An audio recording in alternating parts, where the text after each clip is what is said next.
저 같은 외국인이 한국에서 단 1년 정도만 거주해도 안색이 완전히 변한다는 사실을 알고 계십니까? 간혹 백인들보다 한국인들의 피부가 더 하얗고 밝다는 느낌을 받아보신 적은 없으신가요? 적어도 저희 외국인의 시각에서는 그렇게 보입니다. 그런데 이 현상이 사실은 완전히 과학적인 근거를 가지고 있다고 합니다. 외국인들이 한국에서 안색이 급격히 좋아지는 이유는 무엇일까요? 저는 미국에서 온 사라입니다. 오늘은 제가 한국에서 유학생으로 지내던 당시의 경험에 대해 이야기해 드리고 싶습니다.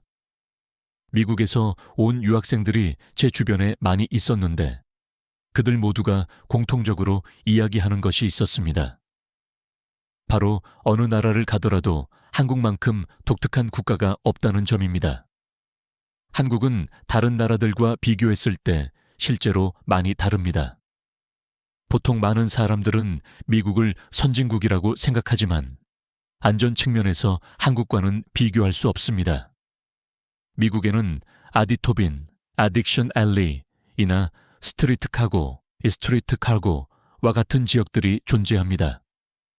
그곳에서는 마약으로 인해 몸이 이상해진 사람들이 배회하고 지나다니는 사람들의 돈을 훔치는 완전히 위험한 동네들이 있습니다. 하지만 한국에는 그러한 종류의 위험한 동네가 없습니다. 제 친구들이 항상 이야기하는 것은 한국이 정말 미친 듯이 안전하다는 것입니다. 미국에는 There's no place like home, 집만한 곳이 없다 라는 속담이 있습니다. 이는 자신의 집이 가장 편안하다는 의미입니다.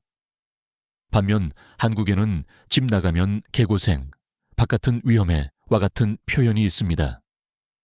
밖에서 사건이나 사고가 발생하면 사람들은 대개 바깥은 위험해라고 말하곤 합니다. 미국에도 비슷한 표현들이 많지만 사실 우리 미국 사람들 눈에는 한국은 집 바깥도 그냥 집 안만큼 안전하다는 것입니다. 실제로 한국은 집 밖이 놀랍도록 안전합니다. 집 안과 다를 바가 하나도 없으며 심지어 새벽에도 매우 안전합니다. 솔직히 새벽에 혼자 돌아다니는 것은 어느 나라에서든 경계해야 하는 것은 사실입니다. 인적이 드문 곳은 실제로 위험할 수 있습니다. 하지만 이는 제 친구에게 들은 이야기인데 한국에서는 경찰차에 신고하면 경찰이 1분 안에 도착한다고 합니다. 이는 미국과는 완전히 다릅니다.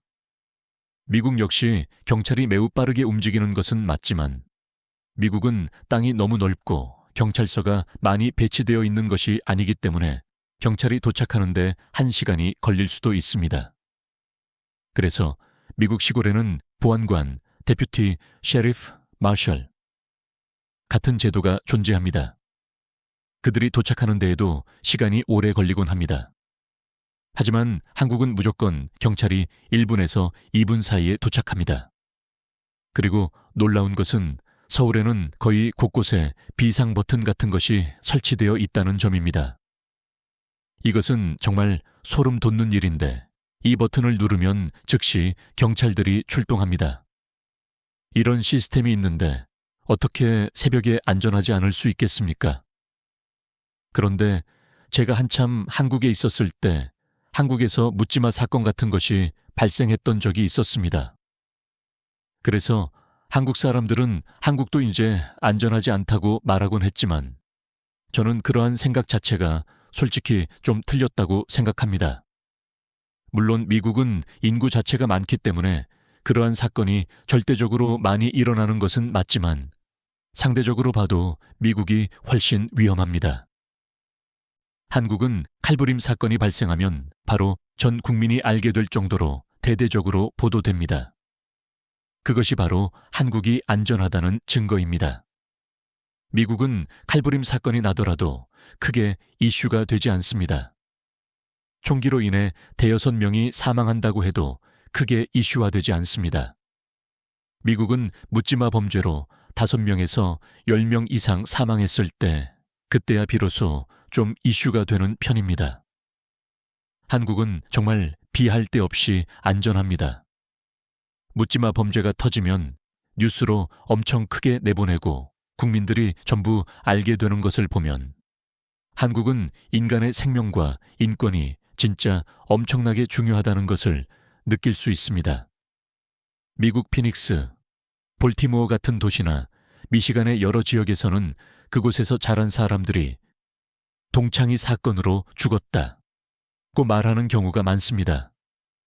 그만큼 사건 사고로 인해 사망하는 경우가 많다는 것이죠. 한국은 그런 경우가 거의 없습니다. 가장 안전하고 인권이 존중되며 살 수 있는 곳은 한국에서 사는 것으로 보입니다. 그런데 한국의 오게티처럼 안 좋은 점이 하나 있습니다. 이것은 너무 인권이 좋아서 생기는 단점인데 이는 외국인들은 잘 모르고 저 정도로 한국을 좋아해야만 알 수 있게 되는 부분입니다. 미국은 범죄자들이 경찰을 위협하면 경찰이 바로 총을 쏴버립니다. 범죄자 앞에는 인권이 없습니다. 그런데 한국은 인권이 너무 좋은 나라이다 보니 범죄자의 인권도 신경을 써야 합니다. 그래서 경찰들이 총을 쏘는 경우가 거의 없다고 합니다. 물론 한국에는 총을 가진 흉악 범죄자가 많지도 않고 칼부림이 사람을 해치는 일도 많지 않기는 하지만 그래도 가끔 위험한 상황이 생기면 경찰은 범죄자를 마음 놓고 제압해야 합니다. 위험할 때는 총을 쏘든지 뭘 하는 것이 최선인데 이것이 조금 어려운 것 같습니다. 너무 알려지지 않은 일이라 아마 불쌍한 일일 수도 있습니다.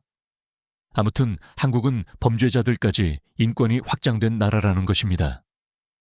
물론 이는 사람마다 다르게 느낄 수도 있습니다. 평소에 정상적이던 사람이 어떤 불의에 의해 완전히 이성을 잃었는데 그때 경찰의 총에 맞아서 죽으면 유가족들이 슬퍼하게 되지 않겠습니까? 미국에는 그런 일이 많습니다. 엄청 착하고 성실한 사람이 실수로 손을 대거나 술을 마시고 감정이 격해졌는데 실수를 해서 경찰총에 맞아버리는 사건입니다. 아마 한국 경찰들은 그러한 사건이 벌어지지 않았으면 좋겠어서 신중하게 행동하는 것이겠죠. 아무튼 인권에 대해 이야기해봤는데 여러분 해외 사람들이 한국에서 살면 또 감탄하는 것이 뭔지 아십니까? 바로 피부입니다. 한국에서 살면 피부가 좋아집니다. 그런데 정확히 그 원인은 알 수가 없습니다. 한국은 전 세계에서 코스메틱, 즉 화장품이 가장 인기가 많은 나라라고 알려져 있습니다. 미국에서도 한국 제품들이 가장 많이 팔리는 것은 사실입니다. 하지만 이것을 화장품 때문이라고 단정하기 힘든 이유는 미국 유학생 남자애들도 화장품을 쓰지 않는데도 피부가 좋아지기 때문입니다. 이것은 한국 학자들이 언급한 적이 있는데 한국에 있는 음식들이 피부를 좋게 만든다고 하더군요. 최근 과학에서는 대장에 있는 균들이 우리 몸의 건강 상태를 결정한다는 연구 결과가 있었습니다. 그런데 한국 음식에는 좋은 유익균이 엄청나게 많다고 합니다. 가장 대표적으로 김치가 있습니다. 김치는 애초에 발효식품입니다. 미국인들도 발효식품을 먹기는 합니다. 요구르트 같은 것들 말입니다. 그런데 그걸 매일 먹는 것은 아닙니다. 하지만 한국 사람들은 식사에 이 김치가 빠지면 안 됩니다. 밥 먹을 때마다 발효식품을 먹고 유익균을 섭취하니까 몸이 정말 완전히 좋아지는 것입니다. 그런데 한국 사람들이 김치만 먹는 것일까요? 김치도 워낙 종류가 다양하고 변형들이 넘쳐납니다. 김치만 먹으면 질릴까봐 여러 가지 종류가 만들어졌는데 재미있는 것은 김치는 계속 먹어도 질리지 않는다는 겁니다. 그리고 김치 종류에만 유산균이 많을까요? 연구자들이 찾아보면 한국에는 김치보다 유산균이 더 많은 음식이 있다고 합니다. 바로 된장입니다. 된장국이나 청국장에는 유산균이 진짜 엄청나게 많다고 합니다. 심지어 우리가 삼겹살 구워 먹을 때 찍어 먹는 쌈장에도 유산균이 많다고 합니다. 유산균은 정말 건강의 비결이라고 할 정도로 중요한데 미국 사람들은 요구르트를 자주 챙겨 먹지 않습니다. 그러니 미국 사람들이 한국에 와서 김치 같은 발효 음식을 많이 먹고 피부가 엄청 좋아지는 것 같습니다. 미국인 유학생들이 전부 공통적으로 하는 말이 방학 때마다 미국에 돌아가면 가족이나 친구들이 항상 왜 이렇게 젊어졌냐 고 놀란다고 합니다. 한국 사람들은 평소 나이보다 젊어 보이는 경향이 굉장히 강한데 이는 한국 사람의 유전자도 있겠지만 먹는 것들이 실제로 사람을 그렇게 만드는 것 같습니다. 이 이야기를 하다가 또 갑자기 생각난 한국에서 살면서 달라지는 점이 하나 더 있습니다. 이는 단점이라면 단점이고 장점이라면 장점인데 한국에서 살면 엄청나게 여유가 사라집니다. 매사에 바쁘게 움직이려고 하는 성격이 생기는 것입니다. 예전에는 걷는 속도가 느렸다면 한국에서 살고 나서는 빨라진다든가 혹은 어디서 어디로 가는데 보통 미국 사람들은 여기저기 들르면서 가는데 한국에서 살면 최단 거리만 찾아서 이동하려 합니다. 일 때문에 어디를 방문해야 할 때도 가는 길 중간에 들려야 할 곳이 없나 찾아보고 사람이 엄청 효율적이고 빠르게 움직이는 사람으로 바뀝니다. 이를 단점이라고 하는 사람들도 있지만 적어도 제가 보기에는 장점처럼 보입니다. 업무 실적 같은 것들이 한국인들이 뛰어난 이유가 여기에 있었습니다.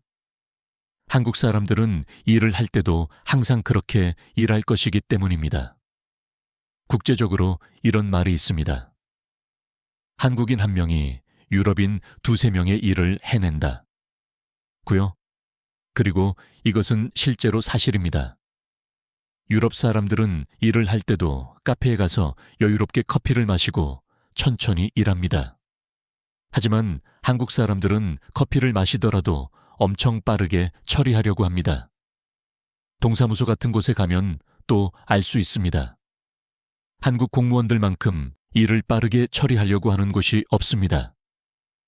한국 사람들은 공무원들이 일을 느리게 하면 매우 답답하다고 이야기했는데 글쎄요. 그런 분들은 미국이나 유럽 쪽 공무원들을 보면 정말 기절하실 겁니다. 간단한 공무 처리도 미국에서는 하루 종일 걸리는 경우도 많습니다. 유럽은 더 심합니다. 유럽은 한국에서 1시간이면 끝나는 일을 한 달 넘게 걸리는 경우가 엄청 많습니다. 그런데 또 심지어 유럽 사람들은 그것에 대해 불만을 갖는 사람이 적습니다. 모두가 여유롭기 때문입니다. 저는 원래 유럽 사람들의 여유로움을 좋아했는데 한국에서 1년 넘게 살고 난 이후 이제 유럽에 가서 살려고 하면 저는 못 살 것 같습니다. 무조건 빠른 것이 최고라는 생각이 들게 되었습니다. 여러분은 어떻게 생각하십니까? 한국 사람들의 생각이 궁금한데 댓글로 남겨주세요. 무조건 빠른 것이 좋을까요? 아니면 느리고 다소 답답하더라도 모두가 여유롭게 사는 것이 좋을까요? 제 영상 재미있게 보셨다면 좋아요 한 번만 눌러주세요. 한국 분들이 좋아요를 정말 잘 눌러주시는 편입니다. 눌러달라고 말 안 해도 되긴 하지만 그래도 한번 부탁드려 보겠습니다. 이 영상의 내용에 대해 토론하고 싶으신 분들은 댓글창에서 여러분의 경험이나 생각을 공유해 주세요. 좋아요와 채널 구독도 잊지 마시고 다음 영상 제작에 힘이 될 수 있도록 부탁드립니다. 재밌게 봐주셔서 감사하고요. 다음에 또 재미있는 이야기로 돌아올게요. Thanks for watching. 봐주셔서 감사합니다.